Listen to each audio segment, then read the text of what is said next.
selamat datang di podcast pendidikan. Saya Rahmawati selaku pemandu pada podcast kali ini. Saya merupakan mahasiswa dari STK IP Taman Siswa Bima.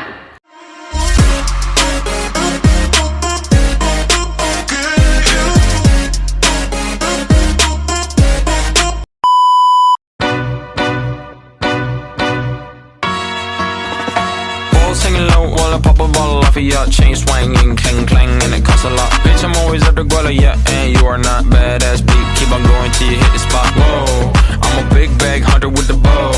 She got a big bed, number drop it low. Mama called me and she happy with the grow. Never ever. Pembuatan podcast pada kali ini merupakan tugas ujian akhir semester mata kuliah manajemen kelas dengan dosen pengampu Bapak Muhammad Jolhak MPD. Kali ini tepat di mana saya akan berbincang dengan salah satu guru unik, lucu, serta gokil pastinya. Tidak lain dan tidak bukan, beliau adalah Ibu Nurmala SPDGR. Ya. Assalamualaikum Ibu. Waalaikumsalam warahmatullahi wabarakatuh. Bagaimana kabar hari ini? Alhamdulillah kabarnya baik. First impression Ibu pertama kali menjadi tamu pada podcast perdana kami itu seperti apa? Gimana ya? Ada rasa deg-degan karena ini kan perdana, langsung ditembak begitu tanpa ada pemberitahuan dari awal. Otomatis kami akan melayaninya dengan baik dan akan menjawab apa yang menjadi kebutuhan maupun pertanyaan dari adik-adik. Oke, kali ini kami akan membahas tentang kelas unggul inspirasi dan tips manajemen kelas. Menjadi seorang guru itu tidaklah mudah, apalagi guru SD. Terkait masalah kelas unggul inspirasi, tentunya ada hal yang Ibu lakukan serta effort yang diberikan. Nah, menjadi pertanyaan awal yaitu apa saja sih yang Ibu akan lakukan untuk menciptakan kelas unggul inspirasi tersebut? Yang pertama saya akan melakukan tes asesmen dulu ya, asesmen awal. Bagaimana untuk mengukur kemampuan siswa. Jadi mereka bisa dikelompokkan berdasarkan kemampuannya. Terus setelah kita mengetahui minat bakat siswa berdasarkan kelompok mereka masing-masing, baru kita akan memberikan suatu pembelajaran kepada mereka ataupun memberikan inovasi kepada mereka berdasarkan tingkatan atau fase mereka atau berdasarkan kemampuan yang mereka miliki. Terus saat kita melaksanakan pembelajaran itu ada istilahnya pembelajaran berdiferensiasi. Pembelajaran berdiferensiasi ini merupakan pembelajaran yang dimana siswa itu walaupun kita mengarahkan dalam pembelajaran yang sama, tapi metode cara belajar mereka kan beda-beda. Ada kinestetik, ada yang audio visual, ada yang audio, ada yang audio visual. Mereka kan otomatis cara penyerapan, cara menerima pembelajaran dari kita berbeda-beda. Makanya kita mengelompokkan mereka dalam bentuk pembelajaran yang berdiferensi. Otomatis pembelajaran berdiferensi ini juga merupakan pembelajaran yang dituntut dalam IKM, kurikulum merdeka sekarang yang lagi heboh-hebohnya kita pelajari ya. Terus untuk menumbuhkan bakat minat belajar mereka itu dengan cara kalau kita akan memberikan mereka kayak suatu motivasi seperti yang audio visual, otomatis kita akan menayangkan suatu tayangan pembelajaran dalam bentuk video. Terus yang kinestetik, otomatis kita akan memberikan mereka suatu pembelajaran kelompok yang kinestetik ini pembelajaran mereka kan tidak bisa berdiam diri, namanya kinestetik, mereka bergerak. Maka kita akan memberikan suatu pembelajaran yang berdasarkan minat mereka. Terus yang audio hanya mereka kan hanya membaca. Kita sodorkan sebuah buku atau sebuah majalah atau sebuah poster yang berkaitan dengan pembelajaran saat itu. Oke. Selanjutnya, kolaborasi seperti apa sih yang Ibu lakukan antara siswa dengan Ibu untuk menciptakan kelas tersebut? Kolaborasi yang saya lakukan pada siswa, antara saya dengan siswa, pertama sebelum kami pada tahun ajaran baru, sebelum kami melanjutkan pada pembelajaran berikutnya, kami akan melakukan kesepakatan kelas. Kesepakatan kelas itu bukan dari guru yang memberikan apa sih yang menjadi kesepakatan kita dalam kelas ini, sehingga kelas kita ini menjadi kelas yang smart, kelas yang penuh dengan inovasi. Tapi gagasan dan ide itu dari siswa yang dituangkan dalam sebuah nanti akan kami buat dalam sebuah poster, dipaparkan di kelas. Dari apa yang menjadi keinginan siswa itu kita rampung. Misalnya ada siswa 20 orang, kita rampung dari pendapat 20 orang itu kita rampung menjadi 10. Dari 10 kesepakatan itu harus dilaksanakan oleh siswa. Contohnya saat mereka bosan atau saat mereka jenuh saat pas pembelajaran berlangsung, kami akan melakukan ice breaking. Ice breaking itu bukan guru yang menentukan, tapi siswa maunya apa sih ice breaking biar semangat mereka tumbuh. Otomatis yang pertama sebelum kamu melakukan, kita akan menyusun dulu kesepakatan kelas itu, supaya kesepakatan kelas itu untuk menumbuh kembangkan peta bagaimana sih tanggung jawab siswa ini dari kesepakatan yang mereka buat, apakah mereka melanggar atau tidak. Berarti diberikan sepenuhnya kebebasan. Iya. Karena kelas saya juga kan kelas IPM, otomatis merdeka sesuai dengan apa sih kemauan siswa tanpa keluar dari metode ataupun materi saat itu. Setelah adanya kesepakatan, lalu bagaimana ibu bisa kayak terus menerapkan kelas unggul itu agar tetap berlanjut terus? Iya. Pertama kita sebelum mulai pembelajaran kita akan mengingatkan mereka bahwa kesepakatan kita hari ini. Kalau memang ada yang melanggar, otomatis pelanggaran itu dibuat oleh mereka, terus kesepakatan itu dibuat oleh mereka, konsekuensinya harus ditanggung oleh mereka. Tapi konsekuensinya adalah seperti kita menambahkan kayak konsekuensi bukan berarti kita dengan memukul atau bukan dengan memberikan hukuman fisik, melainkan hanya sebuah hukuman yang membuat mereka jerah supaya mereka itu tidak mengulangi kembali. Contoh dari mereka yang hanya menghafal perkalian 1 sampai 5, kita harus menuntut mereka, membimbing mereka itu mereka harus bisa menghafal perkalian 6 sebagai hukumannya. Saat itu mau tidak mau mereka kan belajar, bukan berarti kesepakatan kelas itu tidak boleh tidak boleh dilanggar oleh mereka, tapi mereka melanggarnya harus bisa bertanggung jawab atas kesepakatan itu. Untuk menciptakan kelas inovasi itu kan bagaimana cara kita seorang guru untuk menuntun siswa itu berdasarkan kodratnya mereka, berdasarkan kemauan, berdasarkan keinginan, berdasarkan bakat minat mereka. Bukan berarti semua ilmu itu hanya ditransfer oleh gurunya saja, melainkan guru itu sebenarnya hanya sebagai fasilitator. Siswa yang menentukan, yang mencari apa sih dari bahan pembelajaran yang kita pelajari hari ini. Guru hanya sebagai fasilitator, kita tuh hanya sebagai fasilitator, hanya mengarahkan pembelajaran mereka. Misalnya kita memberikan materi hari ini, kita akan mempelajari masalah rantai makanan.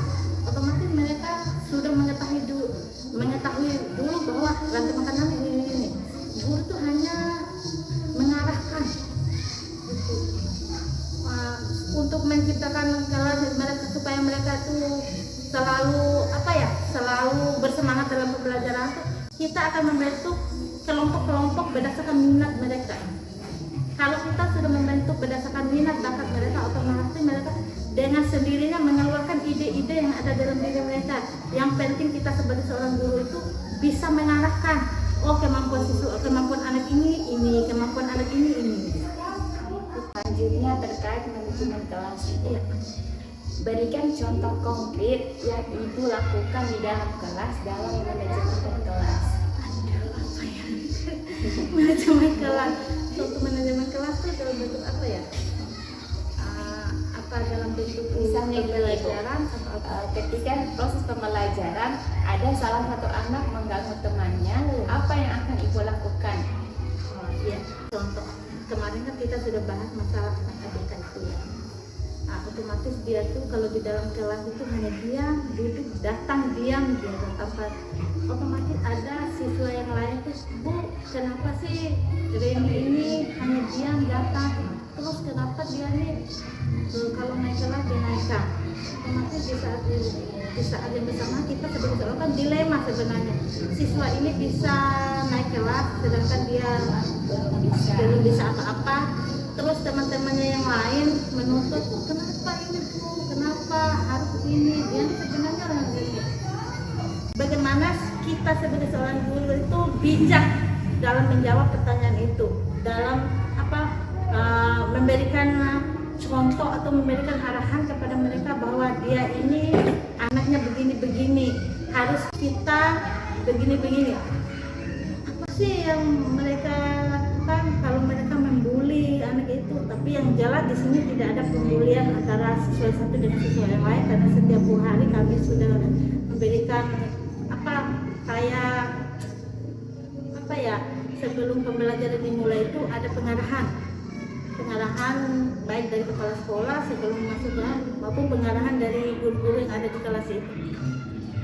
Dia tidak menuntut kemungkinan sih ada nih anak siswa-siswa itu yang membuli, yang nakal, yang mengganggu temanya saat itu.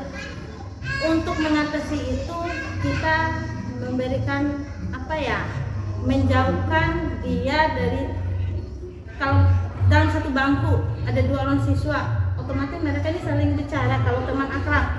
Bagaimana cara kita memisahkan mereka dulu, mengganti tempat duduknya dari yang deretan 3 atau deretan 4 kita ganti ke deretan 4 supaya dia fokus, supaya dia tidak mengganggu temannya lagi.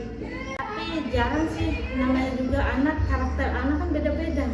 Walaupun kita sudah melakukan hal seperti itu, yang jelas di depannya lagi pasti dia lakukan. Udah jadi kebiasaan. Apalagi kan kita lihat di daerah kita ini namanya anak-anak tuh bagaimana ya, beda dengan daerah yang ada di perkotaan atau apa gitu. Ini kalau bicara lembut salah, kalau dengan kekerasan salah, otomatis bagaimana cara kita sabar aja dalam menghadapi mereka. Setengah madu ini.